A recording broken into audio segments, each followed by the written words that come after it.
몇 달 동안 전도서 이제 1장부터 12장까지 오늘 마지막 시간이 되는데 전도서 12장의 결론을 저희들이 함께 잘 마무리하면 좋겠습니다. 1절부터 14절까지 전도서 12장까지 전체는요. 앞에 서론이 있습니다. 앞에 선언적인 1장에 일정부분 서론이 있고 12장의 마지막 결론부를 정리하는 데고 아주 짧게 지나가요. 그게 뭐냐면 13절부터 14절까지예요. 일의 결국을 다 들었으니 본론을 다 내가 말했으니 이제 결론은 이렇다는 겁니다. 하나님 경외하고 명령을 지켰지. 이거 신명기적 명령이에요. 모세오경의 신명기를 가장 핵심으로 한 토라에 대한 가르침의 어떤 지혜자의 설득력이 있는 삶의 이야기죠. 그래서 그 신명기적 말씀으로 돌아가서 그 말씀 앞에 서라는 겁니다. 그 14절에는 그 신명기적 말씀 앞에 선 그의 백성들은 최종 죽음 이후에 하나님 앞에 심판대에 설 것이다. 이제 그것을 이제 선언하고 이제 끝을 내는 겁니다. 오늘 1절에서 12절까지 내용을 좀 이제 보는데 단락을 나누면 7절까지가 한 단락이에요. 본문을 보셔야 됩니다. 오늘 문예적인 서술 방식이 있기 때문에 본문을 잘 보셔야 됩니다. 7절까지 한 단락이 되고 8절부터 12절까지 그렇게 한 단락, 그리고 13절은 전도서 전체에 대한 결구가 되겠습니다. 자, 1절 같이 읽어봅니다. 시작. 너는 청년의 때에 너의 창조주를 기억하라. 곧 곤고한 날이 이르기 전에 나는 아무 낙이 없다고 할 해들이 가깝기 전에. 2절 제가 읽을게요. 해와 빛과 달과 별들이 어둡기 전에 빛 위에 구름이 다시 일어나기 전에 그리하라. 자, 그래서 1절, 2절은 한 명제로 선언적으로 이야기를 해요. 마지막 메시지 단락이 12절까지거든요. 12절까지 단락인데 여기에서 창조주를 기억해야 될 마지막 결어에 해당하는 선언에 대한 설득력은 뭐냐면 우리가 죽음 앞에 설 것이기 때문에 이 명제는 계속 전도서 본문에서 계속 언급됐던 이야기입니다. 그죠? 언급됐던 이야기인데 마지막 결어를 이야기하면서 죽음에 대한 아주 선명한 상을 지금 5절에 7절까지 아주 길게 아주 문학적인 표현으로 설명을 하고 있어요. 그래서 2절까지의 선언이 끝나고 나면 3절부터 7절까지 이야기는 죽음이 임박한 우리 노년의 모습을 아주 디테일하게 설명을 해요. 문학적 설명을 합니다. 자, 3절 들어가기 전에 1절, 2절의 어떤 표현 방법이 뭐냐면 선언적인 명령을 너는 청년의 때에 너의 창조주를 기억하라는 명령을 던지고 있어요. 이걸 어떻게 또 반복해서 설명하는가 하면 청년의 때라는 이야기를 하고 있어요. 청년의 때 시기를 던져주고 그리고 창조주를 기억하라는 명령을 주죠. 그러면서 그 청년의 때에 대한 설명을 하고 있어요. 청년의 때는 도대체 뭔가? 청년의 때의 1차적인 의미는 생애 주기에 10대 후반부터 20대까지 그 시대를 청년이라고 하죠. 혈육적으로 가장 왕성하고 가장 에너지가 넘치고 가장 힘 있는 그 이제 때를 청년의 때를 딱 설명하는데 그게 단지 청년만을 말하는 것이 아니고 뭘 말하는가 하면 곧 해서 그 명제의 곧은 청년의 때를 설명하고 있어요. 자, 뭐라고 설명하는가 하면 반복해서 계속 반복구가 나오죠. 첫 번째는 곤고한 날이 이르기 전. 자, 때라는 말하고 전이라는 말은 시간을 설명하는 말이에요. 그죠? 청년의 때는 언제까지냐면 시작은 말하고 있지 않지만 선적의 때의 끝은 뭐냐 하면 뭐라고요? 곤고한 날이 이른 때. 그죠? 그때 이전에 청년의 때라는 겁니다. 창조주를 기억해야 되는데 언제 하라는 거냐? 그걸 설명할 때 청년의 때라는 어떤 선언을 주고 나서 그걸 구체적으로 곤고한 날이 이르기 전, 두 번째는 뭐요? 두 번째는 나는 아무 낙이 없다고 할 해.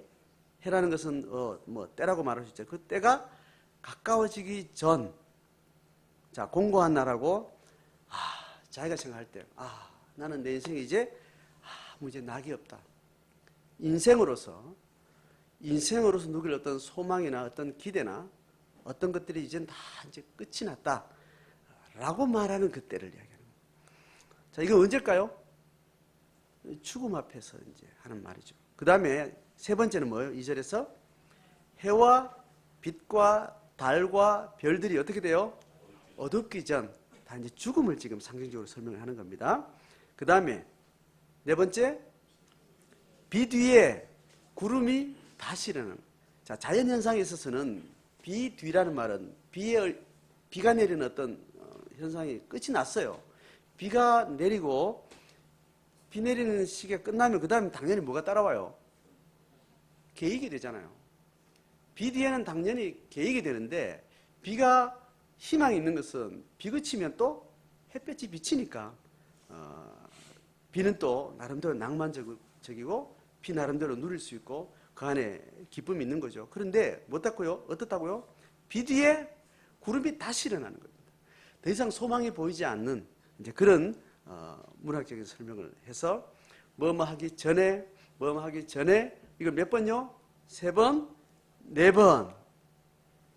청년의 때라는 것은 죽음이 이르기 전에 그때를 4번이나 다양한 표현으로 방식을 설명하는데 뭐를 반복했어요? 전에라는 말을 반복. 전에라는 말. 일기 전에. 이거는 빨리 하란 말이에요? 천천히 하란 말이에요? 죽을 때 다 돼서 하면 된다는 이 말로 지금 이렇게 설명될 수 있지만 전이라는 말은 빨리 하라는 이야기예요. 그 전에 어떻게 하라고 2절 마지막에 그리하라는 건 뭐라는 거요? 기억하라는 거. 자, 그래서 죽음이 얼마나 허망한지에 대해서 이제 3절부터 7절까지 이야기하는데 자, 3절 한번 읽어보면 자, 그런 날에는 언제예요, 지금? 그런 날은 언제예요? 앞에 이야기했던 4가지.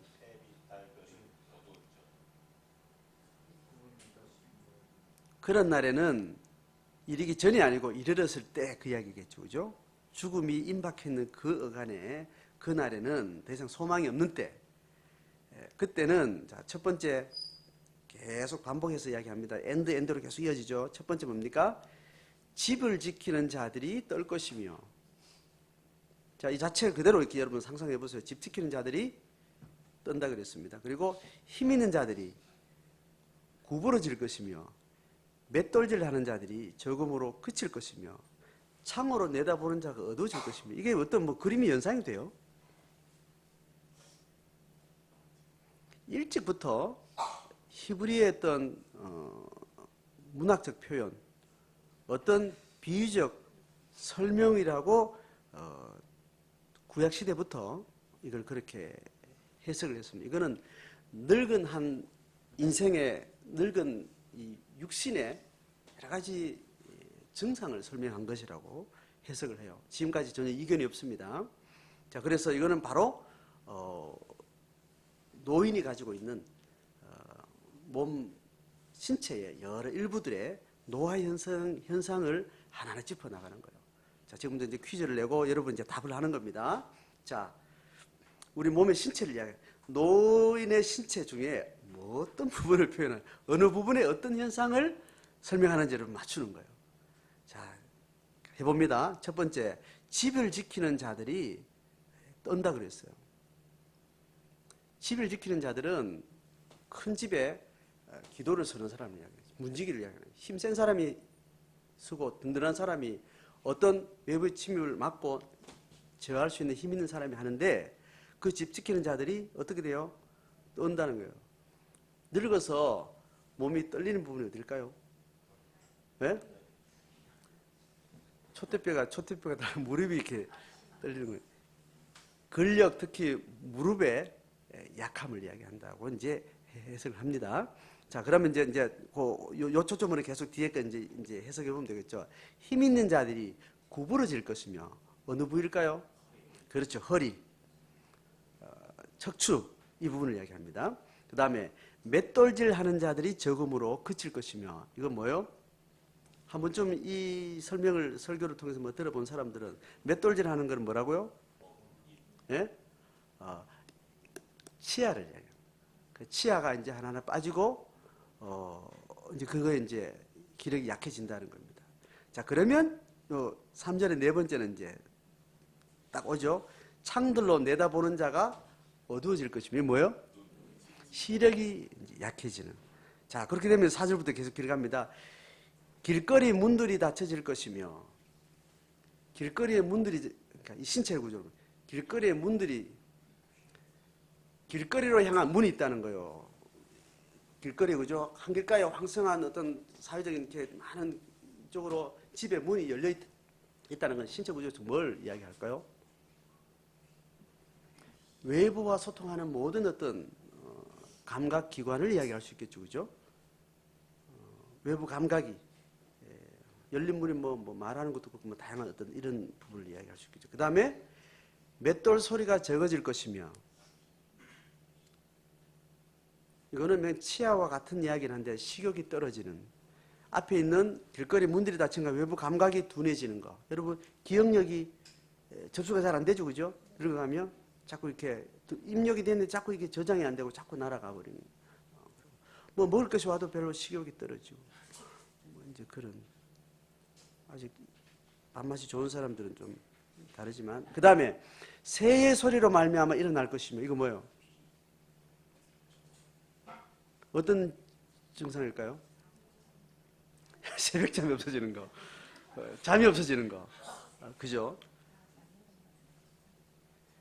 청소년기 아이들은 잠을 푹 자줘야 정서적으로 신체적으로 왕성한 활력을 계속 이렇게 이어갈 수 있다는. 잠을 못 자면 몸의 생체 기능이 계속 어떤 제한받고 계속 위축되고 계속 밸런스가 깨지고 이런 현상이 막 생긴다는 거죠. 몸의 기능이 파괴되면서 정서적인 안정감도 깨지고 막 이런 일이 생기는 거예요.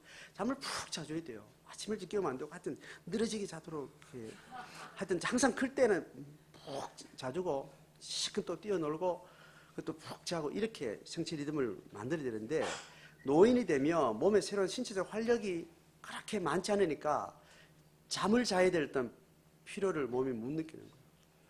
그래서 새벽에 일찍 깨서 자꾸 이렇게 부실거리고 이렇게 자꾸 뭘 자꾸 뭐 이렇게 자꾸 만지고 새벽에 자는데 자꾸 이렇게 뭘 자꾸 숨겨놓고 막 혼자 꺼내고 갖다 놓고 밖에 나가서 그냥 뭐 주워 하여튼 계속 잠을 안 자고 일어나서 이제 그렇게 자꾸 하는 거죠. 자, 그 다음에 마지막 음악하는 여자들은 다 쇠하여질 것이며 뭐예요? 음악하는 여자들이 이 청력과도 관계되고 또 뭐 자기 이렇게 목소리를 내는 이런 것과도 관계된 이런 부분이 점점 기력이 쇠하여지는 그런 설명이죠. 5절 갑니다. 또한 그런 자들은 해서 다른 방식으로 어떻게 해요? 높은 곳을 두려워할 것이며 그렇죠.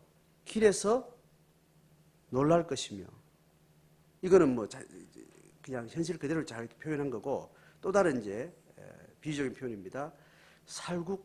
살구나무가 꽃이 필 것이며 이건 뭘까요? 예? 요거는 히브리적인 표현법으로 이렇게 설명을 해주니까 저도 알겠더라고요. 살구꽃이 무슨 색깔이에요? 살구꽃. 분홍틱한 뭐 하얀색이 정확한 색깔인데 여기서는 어떤 색깔을 이야기를 할까요? 노년은 분홍과 가까워요? 흰거와 가까워요? 머리에 흰머리가 난다는 이야기를 살구나무가 꽃이 필 것이면 이렇게 표현했다는 거예요. 전체가 맞죠, 그죠? 그 다음에 메뚜기도 무겁다는 거예요. 어깨에 파리가 앉았는데 이것도 무거울 정도로 근력이 심각하게 이제 퇴화되는 거죠. 그 다음에 정욕이 그치리니 정욕이라고 쓴 히브리어 단어는 인간의 성적인 욕망을 이야기해요. 그러니까 성적인 욕망도 쇠하여지고, 자, 이렇게 표현법을 끊고 한 문장으로 이것을 딱 설명합니다. 이것이 뭐라고요? 하반절 읽습니다. 시작. 이는 사람이 자기의 영원한 집으로 돌아가고 조문객들이 거리로 왕래하게 됨이니라. 자, 이건 결국 뭘 말하는 거예요? 죽음을 이야기하는데, 자, 죽음을 이렇게 표현했어요. 자, 죽음이라, 우리 현상적으로 죽음이라는 늙어서 결국 죽음 앞에서는 그 시점을 설명하는데 두 가지로 표현해요. 첫 번째 뭐요? 이는 다음에 나온 두 가지 표현이 뭐예요? 첫 번째는 자기의 영원한 집으로 돌아간다라고 죽음을 설명하는 거예요. 자, 죽음은 생물학적으로, 사회적으로 이렇게 이해하지 않고 지혜자는 육신의 죽음을 어떤 다른 측면으로 설명을 합니다. 영적인 세계를 비추는 그 조명으로 이렇게 표현을 하는 겁니다. 뭐요? 영원한 집으로 돌아가는 거예요.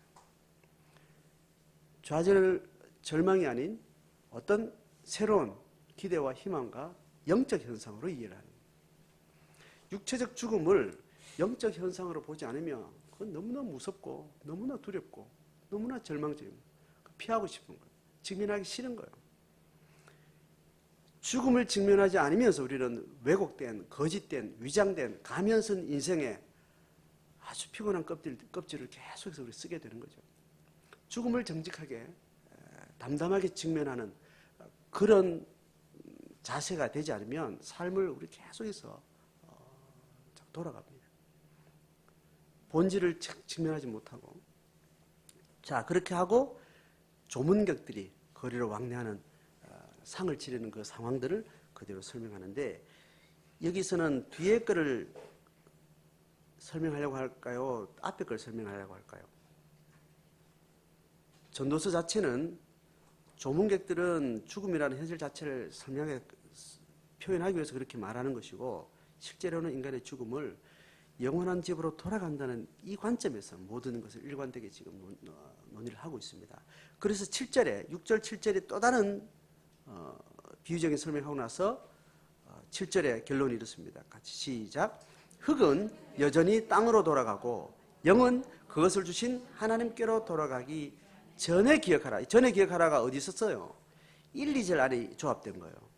창조주를 기억하라는 걸 그대로 가져오고, 그 네 번의 전에를 3절부터 7절까지 뭉뚱그려가지고 죽음이라는 현상을 설명하고, 그 전에 뭘 기억하라는 거예요? 창조주를 기억하라는 그 문법적인 어떤 그런 이제 이해를 하게 됩니다. 자, 이 7절에 말하는 것은 두 가지죠. 뭐예요? 첫 번째는 흙은 여전히 땅으로 돌아가고 육신은 땅으로 돌아가고, 그 다음에 영은 그 영을 주신 하나님께로 돌아간다는 거예요. 자, 죽음에 대한 너무나 선명한 육과 영이 보이는 것과 보이지 않는 인간의 가장 본질적인 실체가 죽음이라는 현상을 통해서 어떻게 실제화되는가를 명확하게 설명하는 겁니다.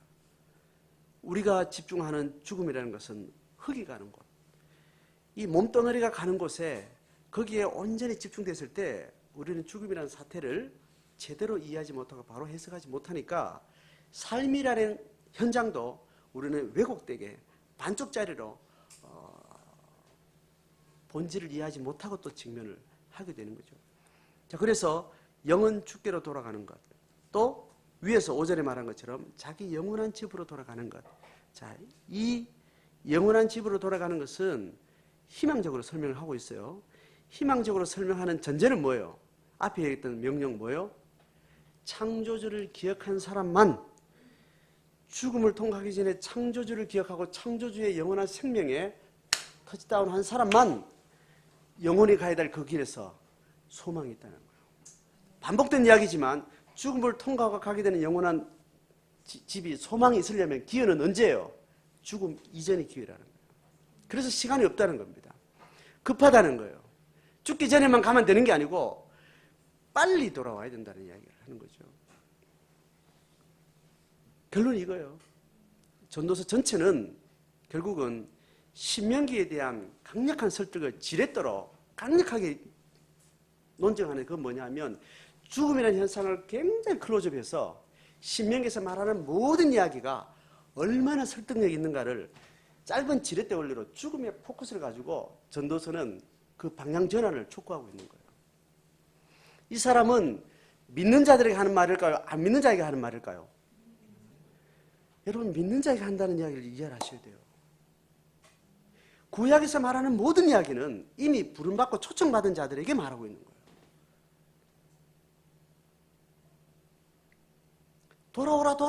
자꾸 돌아오는 이야기는 이미 초청받은 자가 어긋나고 외도하고 딴짓하고 그렇게 할 때 돌아오라는 거예요. 2차적으로는 아직 하나님을 만나지 못한 자들이 돌아와야 할 것에 대한 배경을 두고 있는 거죠. 자, 오늘 핵심은, 전도서 핵심은 우리가 삶의 현장에 디테일이 있을 때 그 삶의 현장에 그냥 얼굴 쳐박고 거기에 막 현실에 매여 있을 때 거기만 있으면 안 된다는 거예요. 빨리 뒤로 물러서 참여적인 삶에 깊이 몰입되어 있을 때 이것을 잘 해석하려면 그 시야를, 앵글을 거기에 비추면 안 된다는 거예요. 어디에 비춰야 돼요? 다시 현실과 아주 동떨어진 도피적인 하나님과의 묵상 영역에서 죽음이라는 현상 앞에서 내 있는 현실을 다시 조망을 해야 됩니다.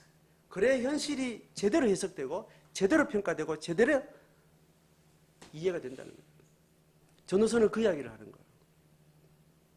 가장 심각하고 가장 치열한 삶의 문제를 판단하고 결정할 그 시점에 우리는 뭘 해야 되는 거예요?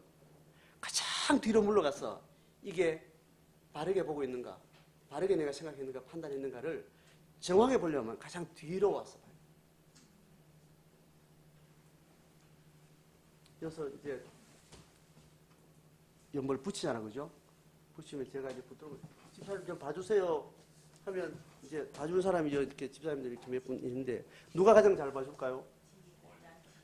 저 뒤에 가장 가운데 앞에 있는 사람 잘 못 보고 여기 있는 사람 잘 못 보고 뒤에 가장 멀리서 보는 사람이 지금 가장 선명하고 정교하게 볼 수 있는 겁니다.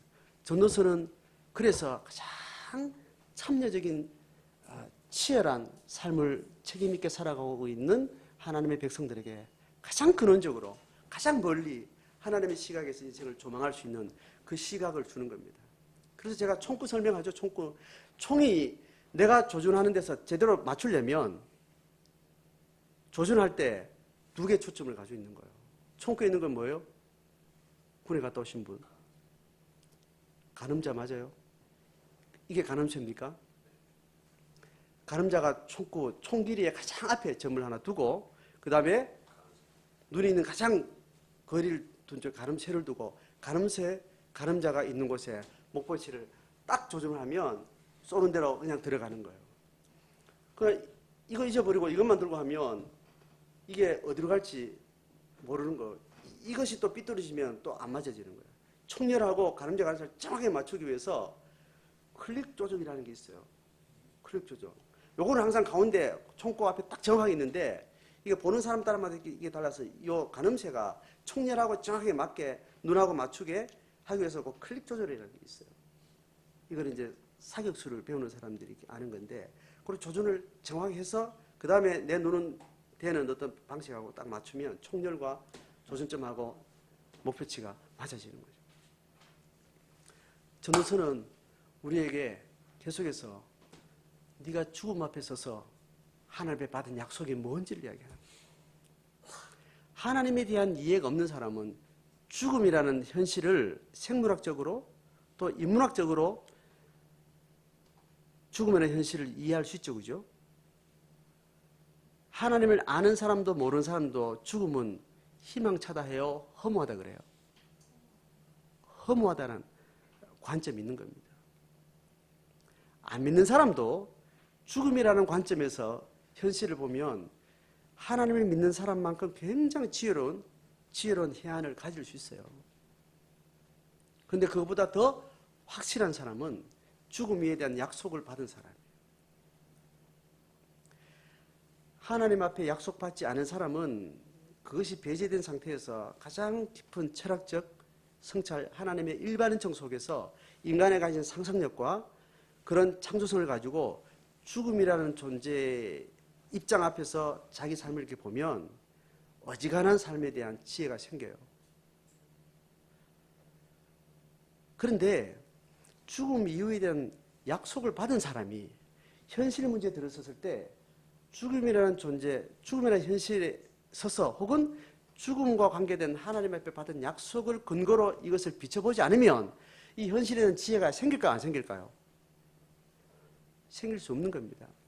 자, 그러면 하나님 앞에 약속을 받은 자하고 하나님의 약속받지 않은 불신자가 현실을 두고 볼 때 깊은 묵상을 하는 깊은 죽음에 근거해서 성찰을 하는 불신자하고 현실 앞에 섰는데 받은 약속이 있음에도 불구하고 죽음의 기준에서 이것을 성찰하지 않는 믿는 사람하고 누가 더 지혜롭겠어요? 불신자가 더 지혜로운 거예요.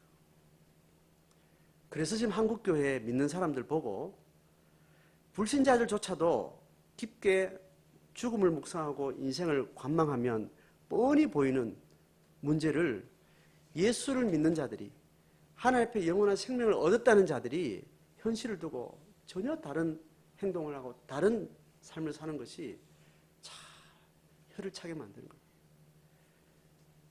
그래서 기독교를 불량품이라 하고 한국 기독교는 불량품이라 하고 전혀 영적인 매력을 못 느끼는 거예요. 지금 신앙을 가진 사람이나 가지지 않은 사람 우리가 함께 삶에 훈련되어야 될 것은 뭐냐 하면 인간의 처음과 끝을 전체를 조망하면서 자기 삶을 통찰하는 훈련, 그걸 할 수 있어야 돼요. 이거는 초등학교 이전부터 그런 사유가 가능해요. 이거는 아주 인생을 좀 살아보고 사회생활을 해보고 이렇게 해서 얻어지는 터득이 아니에요. 모든 학자들은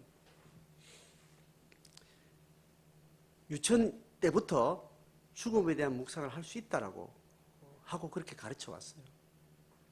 그 실제로 가능하고. 그래서 가장 하나님의 지혜를 근거로 해서 할 때 내가 인생을 살아봤는데 하고 이걸 근거로 뭔가 높낮이를 결정하는 시각 자체가 굉장히 무식하고 어리석은 짓이에요.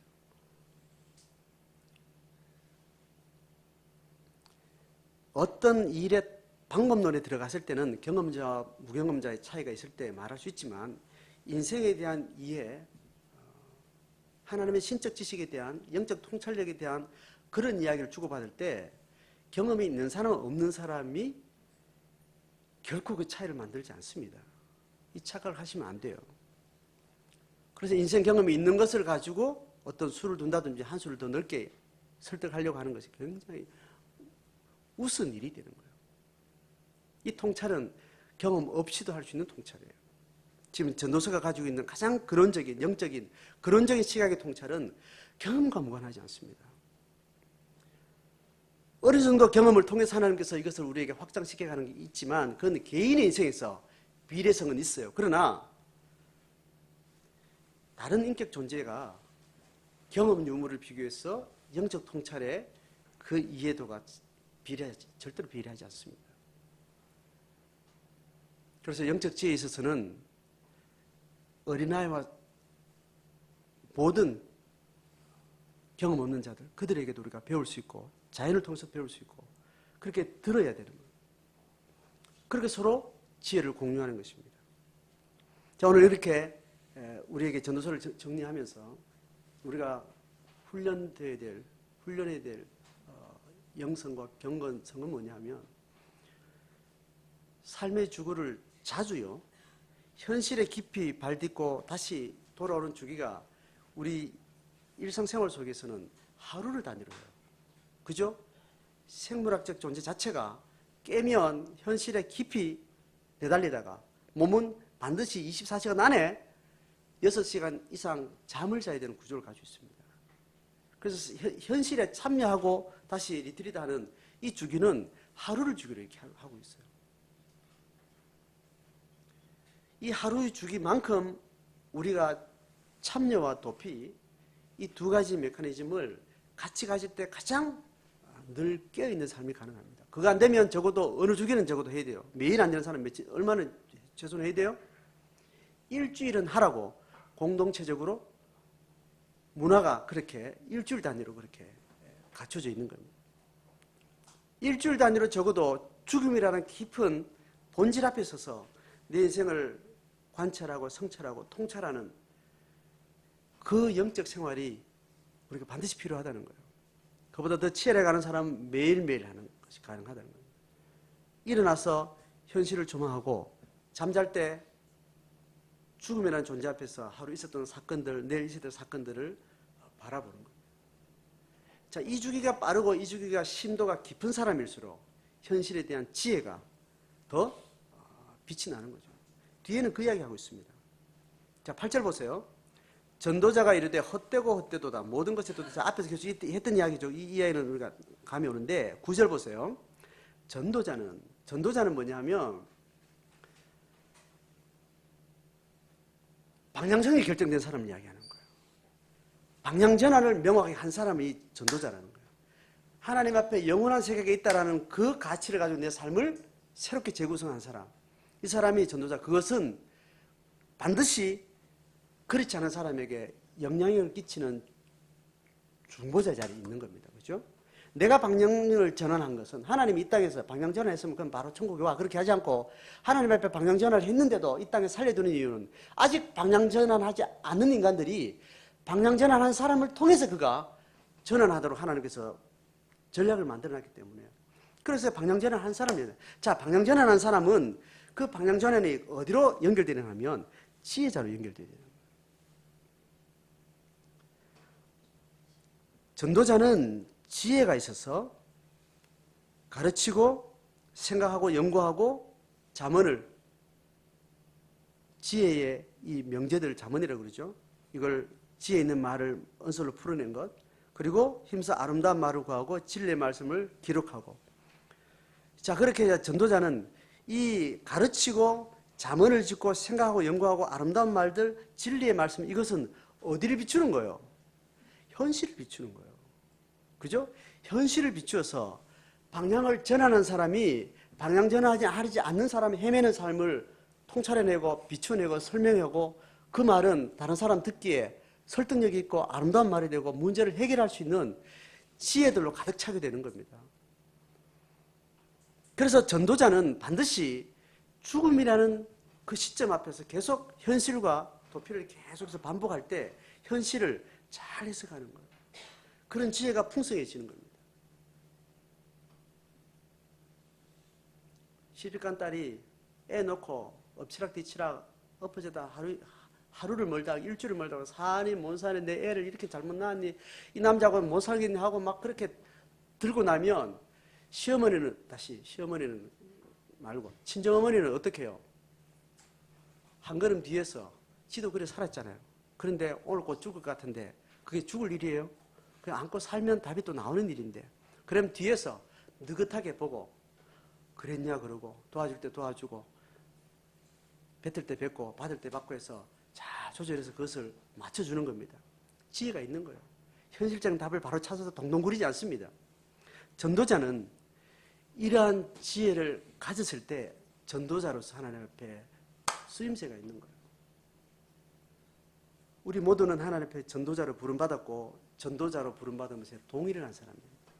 그러면 전도자로 부름받았으면 전도자의 감을 해야 될까? 일감을 해야 될까 합니다. 그러면 현실에 집중해야 되고 동시에 현실은 집중하라 해서 뭐 하고 집중 안 하라고 해서 안 해요? 현실이라는 것은 그냥 파도처럼 밀려오기 때문에 현실 속에 그냥 빠져들게 되는 겁니다. 뭐가 필요한 거예요? 도피적 영성이 필요한 겁니다. 죽음이라는 시점으로 자주자주 빠져나오셔야 돼요. 자주자주 빠져나오셔야 돼요. 그래서 혼자 개인 영성은 매일매일 사이에 그렇게 혼자 현실에서 빠져나온 훈련을 삶 속에서 주기적으로 하는 겁니다. 큐티 시간을 가지고 기도원을 가고 근데 그것마저 망가뜨리는 시간 스케줄이 막 빡빡할 때는 휴가를 내서 기도원 가고 휴가를 내서 혼자 묵상하고 그것도 안 될 바에는 밥 먹는 시간 빼서 금식하면서 또 혼자 있어 보기도 하고, 많은 사람 만나야 될 만날 스케줄을 어쨌든 우선순위가 가장 취약한 데는 시간을 내서 혼자 있어 보고 계속 도피적인 시간 공간들을 계속 확보해가는 싸움을 싸우는 거예요. 그래도 안 되겠거든. 그냥 떠밀려 동동동 일주일 살겠거든.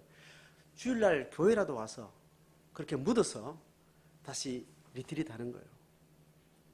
죽음이라는 시점에서 한 주간의 삶을 다시 재조명하고 새로운 지혜에 각성을 하고, 그래서 어떻게 또 내일부터 한 걸음을 현실 속에서 지혜로운 판단과 결정을 해야 될지를 매번 함께 도모하는 것. 이것이 매일 주일 주기로 만나는 공동체의 영성이에요. 저는 우리에게 주시는 하나님의 권함은 창조주를 기억하고 죽음의 시점에서 하나님의 세계를 늘 꿈꾸고, 그 창조주가 지으신 세계가 이렇게 내 현실 속에는 망가뜨려지고 모순되고 배반하고 떨리고, 근데 창조주가 그것을 펼 수 있고 치유할 수 있고 다시 재구성할 수 있는 능력이 그에게 있으니, 창조주 하나님만이 이 망가진 창조 세계에서 현실 속에서 우리가 덤벙덤벙할 때 죽음의 시점에서 그 하나님과 함께 이 지혜를 풀어가게 되는 겁니다. 자, 이 죽음을 근거로 해서 묵상하는 이 신학을 그걸 가지고 종말론이라고 그러는 거예요. 종말론적 시각을 가졌다라고 이야기하는 겁니다. 개인 종말인 죽음이라는 시점에서 죽음을 조망하면 역사 종말인 예수의 재림 때 완성될 하나님 나라를 동질하게 우리는 경험할 수 있기 때문에 죽음 앞에 서서 인생을 조망하는 것. 이 영성의 힘을 많이 가지고 있는 사람은 종말론적 영성을 가졌다라고 이야기하는 겁니다. 기독교가 힘이 없는 것은 가장 근원적인 종말에 대한 하나님의 약속을 현실과 계속 괴리시켜 놓고 살아갈 때 똥인지 된장인지 모르고 그냥 덤벙덤벙 살아가는 겁니다. 그래서 종말론은 제자에게 너무 중요한 영성이에요. 거창한 신학으로 말할 것도 없고 요한계시록 들먹거리도 없고 그냥 내 삶에서 보통 사람들이 늘 살아가는 죽음이라는 현실 앞에서 30대를 바라보는 거예요. 80이라는 그 나이를 생각하면서 오늘 50대를 보는 겁니다. 오늘 나의 삶을 통과해서 내 자식과 손자들의 세대를 바라보는 거예요. 그럴 때 우리에게 현실적인 새로운 해안이 생기고 환상이 생기고 또 꿈이 생기고 예언의 영성이 나타나는 겁니다. 그런 삶으로 하나님 앞에 우리 일생을 살아가고 그것을 약속한 사람들이 실제 공동체 안에서 매번 예배를 드리고 교회 공동체 이루어가는 그런 은혜가 있기를 주의 이름으로 축복합니다.